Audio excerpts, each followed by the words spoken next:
അടുത്തത് ധനു കൂറാണ്. മൂലം, പൂരാടം, ഉത്രാടത്തിൽ കാല് അഥവാ ഉത്രാടത്തിൻ്റെ ആദ്യപാദം. ഈ നക്ഷത്രക്കാരാണ് ധനുക്കൂറിൽ വരുന്നത്.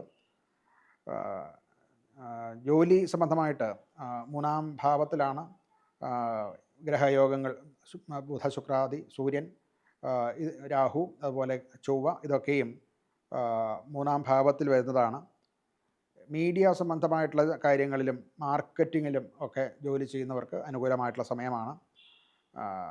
എഴുത്ത് ആക്കിയവർക്കും ഒക്കെ അനുകൂലമായിട്ടുള്ള സമയമാണ്. അങ്ങനെയുള്ള കാര്യങ്ങളിൽ പ്രതിസന്ധി ഉള്ളവർക്ക് അത് നിവർത്തിക്കാനുള്ള കാലവുമാണ്.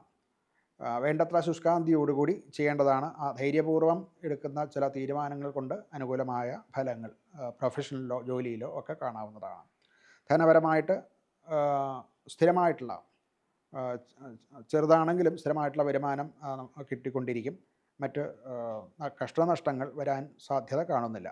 ആരോഗ്യപരമായിട്ട് തോള് സംബന്ധിച്ചുള്ള, അതുപോലെ മറ്റ് കൈകൾ മുതലായിട്ടുള്ള സംബന്ധിച്ചുള്ള ചില രോഗങ്ങളോ വാദം മുതലായിട്ടുള്ള രോഗങ്ങളുമൊക്കെ വരാൻ സാധ്യതയുണ്ട്. കുടുംബത്തിൽ സഹോദരന്മാരുമായിട്ട് അകന്നു കഴിയുന്നവർക്ക് ആ സഹോദരന്മാർ തിരിച്ചു വരുന്നതായിട്ട്, അത് സ്വസഹോദരന്മാർ മാത്രമാകണമെന്നില്ല, സഹോദര സഹായ സ്ഥാനത്തുള്ളവർ അനുകൂല ഭാവത്തിലേക്ക് വരാൻ സാധ്യതയുള്ള ഒരു കാലമാണ്. ഇവർക്ക് പരിഹാരം എന്നുള്ള നിലയ്ക്ക് ഹനുമാൻ്റെ ഭജനം നല്ലതാണ്. ഹനുമാൻ ചാലീസ ജപിക്കുക ഒക്കെ നല്ലതാണ്.